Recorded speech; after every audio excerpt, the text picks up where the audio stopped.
তো হ্যালো বন্ধুরা, আমরা এখন আছি ফুরফুরা শরীফ পীরজাদা তোহা সিদ্দিকী হুজুরের ঘরে। আজকে ভিডিওতে আমরা কথা বলবো পীরজাদা তোহা সিদ্দিকীকে ঘিরে কোটি কোটি টাকার সম্পত্তি বিতর্ক নিয়ে। এই ভিডিও কোনো ব্যক্তিকে দোষী প্রমাণ করার জন্য নয়, এখানে জনসম্মুখে থাকা তথ্য, মানুষের প্রশ্ন ও রাজনৈতিক আলোচনাগুলো তুলে ধরা হবে। সত্যতা যাচাই ও আইনগত সিদ্ধান্ত নেওয়ার অধিকার শুধুমাত্র আদালত ও তদন্ত সংস্থার। কোথা থেকে এলো এই কোটি কোটি টাকা? পীরজাদা তোহা সিদ্দিকীকে নিয়ে সিবিআই তদন্তের দাবি কেন উঠছে? তো বন্ধুরা, আপনাদের আবারও আমাদের চ্যানেলে আজকের এই ভিডিওটা খুবই গুরুত্বপূর্ণ এবং সংবেদনশীল, কারণ আজ আমরা আলোচনা করব এমন এক বিষয় নিয়ে যেটা নিয়ে সোশ্যাল মিডিয়া থেকে রাজনৈতিক মহল সব জায়গাতেই চলছে তুমুল আলোচনা। প্রশ্ন উঠছে, একজন ধর্মীয় জনপরিচিত ব্যক্তির এত বিপুল সম্পত্তি কিভাবে তৈরি হলো? কোটি কোটি টাকার বাড়ি, গাড়ি, জমি, ব্যবসা, এসব নিয়ে মানুষের মনে প্রশ্ন তৈরি হওয়াটাই স্বাভাবিক। অনেকেই বলছেন সিবিআই বা ইডি তদন্ত হওয়া উচিত, টাকার উৎস সামনে আনা হোক, সব কিছু স্বচ্ছভাবে প্রকাশ করা হোক। তবে আবার অনেক সমর্থক বলছে এগুলো রাজনৈতিক উদ্দেশ্য প্রণোদিত অভিযোগ, কোনো প্রমাণ ছাড়া কাউকে দোষী বলা ঠিক নয়। আজকের ভিডিওতে আমরা আবেগ নয়, যুক্তি দিয়ে পুরো বিষয়টা বোঝার চেষ্টা করব। ভিডিওটি শেষ পর্যন্ত দেখুন। কে এই পীরজাদা তোহা সিদ্দিকী? পীরজাদা তোহা সিদ্দিকী কে? পীরজাদা তোহা সিদ্দিকী হলেন তিনি একজন পরিচিত ধর্মীয় বক্তা ও জনপরিচিত মুখ।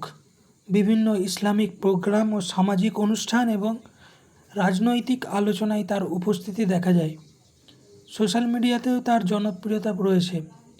অনেক মানুষ তাকে সম্মান করেন এবং অনুসরণ করেন, কিন্তু জনপ্রিয়তার সঙ্গে সঙ্গে বিতর্কও বাড়তে থাকে। যখন কোনো ব্যক্তির প্রভাব ও পরিচিতি বাড়ে, তখন মানুষ তার জীবনযাপন ও সম্পদ, আয়ের উৎস নিয়েও প্রশ্ন তুলতে শুরু করে। এখান থেকে শুরু হয় বিতর্ক। কোটি টাকার সম্পত্তি নিয়ে প্রশ্ন এখন আসে সবচাইতে আলোচিত অংশে। ভিডিওতে দাবি করা হচ্ছে যে তার নামে বা তার পরিবারের সঙ্গে জড়িত রয়েছে বিপুল সম্পত্তি। মানুষ প্রশ্ন তুলছে, এত টাকা কোথা থেকে এলো?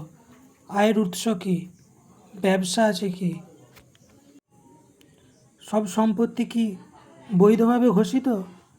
ট্যাক্স ঠিকমতো দেওয়া হয়েছে? দেখুন বন্ধুরা, ভারতের সংবিধান অনুযায়ী বৈধভাবে ব্যবসা বা উপার্জন করা কোনো অপরাধ নয়, কিন্তু যখন হঠাৎ বিপুল সম্পদের খবর সামনে আসে, তখন সাধারণ মানুষের মনে প্রশ্ন উঠতেই পারে এবং সেই প্রশ্নের উত্তর দেওয়া গণতান্ত্রিক সমাজে গুরুত্বপূর্ণ। অনেকেই বলছেন, যদি সব কিছু বৈধ হয় তাহলে তদন্তের ভয় কিসের? আবার অন্য পক্ষ বলছে, শুধু জনপ্রিয় বলেই টার্গেট করা হচ্ছে। এই দ্বন্দ্ব এখন সোশ্যাল মিডিয়ায় তীব্র আকার নিয়েছে। তো এখন প্রশ্ন হলো, মানুষ কেন সিবিআই তদন্তের চাইছে? কারণ ভারতে যখন কোনো বড় আর্থিক বিতর্ক ওঠে, তখন মানুষ সাধারণ সিবিআই, ইডি বা ইনকাম ট্যাক্স তদন্তের দাবি তোলে। অনেকে মনে করছেন সম্পত্তির হিসাব প্রকাশ হওয়া উচিত, আর্থিক নথি যাচাই করা উচিত। যদি কোনো অনিয়ম না থাকে তাহলে তদন্তে সত্য বেরিয়ে আসবে। কিন্তু একটা বিষয় মনে রাখা জরুরি, শুধু সোশ্যাল মিডিয়ার অভিযোগে কাউকে অপরাধী, কাউকে খারাপ প্রমাণ করা এটা তো ঠিক নয়। তদন্ত মানেই দোষী নয়। সিবিআই তদন্তের উদ্দেশ্য হলো সত্যতা যাচাই করা। এখন আসি সমর্থকদের কথায়। সমর্থকদের দাবি, তার বিরুদ্ধে পরিকল্পিতভাবে প্রচার চালানো হচ্ছে, রাজনৈতিক কারণে নাম জড়ানো হচ্ছে, জনপ্রিয়তা কমানোর চেষ্টা চলছে। অনেকে বলছেন, প্রমাণ থাকলে সামনে আনুন, শুধু গুজব ছড়াবেন না। তাদের মতো কারো বিরুদ্ধে অভিযোগ আনার আগে তথ্য ও নথি থাকা জরুরি এবং এটা সত্যি, আইনের চোখে সবাই নির্দোষ যতক্ষণ পর্যন্ত আদালত দোষী প্রমাণ না করে। আজকের যুগে সোশ্যাল মিডিয়া যে কোনো বিষয়ে মুহূর্তে ভাইরাল করে দিতে পারে। একটা পোস্ট, একটা ভিডিও, একটা স্ক্রিনশট, আর সেখান থেকে শুরু হয়ে যায় বিশাল বিতর্ক। কিন্তু সমস্যা হলো সব তথ্য সত্য হয় না। অনেক সময় সম্পাদিত ছবি, ভুয়া তথ্য বা অতিরঞ্জিত দাবির ছড়িয়ে পড়ে।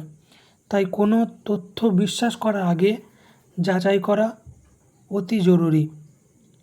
শেষ পর্যন্ত সাধারণ মানুষের প্রশ্ন খুব সহজ, যদি সব কিছু বৈধ হয় তাহলে স্বচ্ছভাবে হিসাব সামনে আসুক, আর যদি কোনো অনিয়ম থাকে তাহলে আইন অনুযায়ী ব্যবস্থা নেওয়া হোক। মানুষ এখন স্বচ্ছতা চায়, কারণ বর্তমান সময়ে জনগণ আগের তুলনায় অনেক বেশি সচেতন। বন্ধুরা, আজকের ভিডিওতে আমরা চেষ্টা করেছি পুরো বিষয়টা নিরপেক্ষভাবে তুলে ধরতে।